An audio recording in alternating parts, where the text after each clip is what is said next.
এই শোন, এক কাজ কর, বসকে ডেকে নিয়ে আয়। আমি আজকে এখানে নতুন জয়েন করছি, তো বসকে রিপোর্ট করতে হবে। দীপ, ওয়াও, তুই এখানে কি করছিস?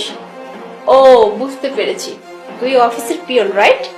কলেজে থাকাকালীন শুধু বড় বড় মুখ করে বলতি তুই কোম্পানির মালিক হবি, তোর অনেকগুলো কোম্পানি থাকবে, কত কিছু, কত মিথ্যা স্বপ্ন দেখতি, তাই না? আর শেষমেশ তুই তোর জায়গায় আসি। মোনা, তুই আমার কথাটা বোঝার চেষ্টা কর। স্টপ!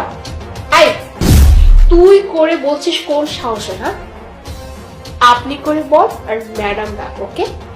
আমরা তো বন্ধু, তাই না? আমি তো আই, কথা কি কানে যাচ্ছে না তোর? তুই এখানকার জাস্ট একজন পিয়ন, আর আমি এই অফিসের এমপ্লয়ি। আর তুই জানিস আমি কোন পদে আছি? Senior executive. তো আর কখনো ওই মুখ দিয়ে না তুই করে বলবি না, ম্যাডাম করে ডাকবি। আর বন্ধু তো ছিলাম কলেজ টাইমে, এখন না। আর তার থেকে বড় কথা কি জানিস? আমার হাজবেন্ড এই অফিসের ডিএমডি, আর আমি যদি ওকে একবার তোর এই কথা বলি, তোর চাকরি যেতে না একটা সেকেন্ডও লাগবে না।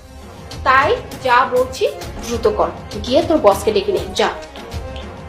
ম্যাম, সৈকত স্যার আপনাকে ডেকেছেন। কি দেখলি তো আমার হাজবেন্ড এই অফিসের ডিএমডি। আর আমি আজকে যদি তোর চাকরিটা না খেয়েছি তো আমার নামও মুনা না। ম্যাম, আপনি ওনার সাথে এভাবে কথা বলছেন কেন? চুপ, একদম চুপ। এই, তোর কাছ থেকে এখন আমাকে জানতে হবে যে আমি কার সাথে কিরকম ব্যবহার করবো আর কিরকম ব্যবহার করবো না। আরে তুই এখন দাঁড়িয়েছিস কেন? তাড়াতাড়ি যা, এখানকার বসকে ডেকে নে। আমি বুঝতেছি না আমি কোন অফিসে চলে আসি, এখানকার প্রত্যেকটা স্টাফ এক একটা ইডিয়েট। স্যার, বাইরে আজকে ইন্টারভিউ দেওয়ার জন্য অনেকে এসছে। আমি কি প্রাইমারি সিলেকশন করে আপনার রুমে বাই সিরিয়াল একজন করে পাঠাবো? এই, কি হলো তোমার? তুমি কাকে স্যার বলতেছো? আমি বসকে স্যার বলছি, উনি তো এই কোম্পানির ওনার। আপনার ওয়াইফ স্যারের সাথে দুর্ব্যবহার করেছে। মুনা, তুমি এটা কি করেছো? তুমি স্যারের সাথে বেয়াদবি কেন করেছো? তুমি জানো না উনি কিন্তু তোমাকে রিকমেন্ড করে এখানে জব দিয়েছে without any kind of interview. Wait mister Saikat, আপনি এর মধ্যে ঢুকবেন না। মানছি যে আপনারা হাজবেন্ড ওয়াইফ, কিন্তু সেটা বাসায়, কিন্তু অফিসে সেটা না। কথা হচ্ছে ওর এবং আমার মধ্যে, সুতরাং আপনি এখানে কোনো কথা বলতে পারেন না।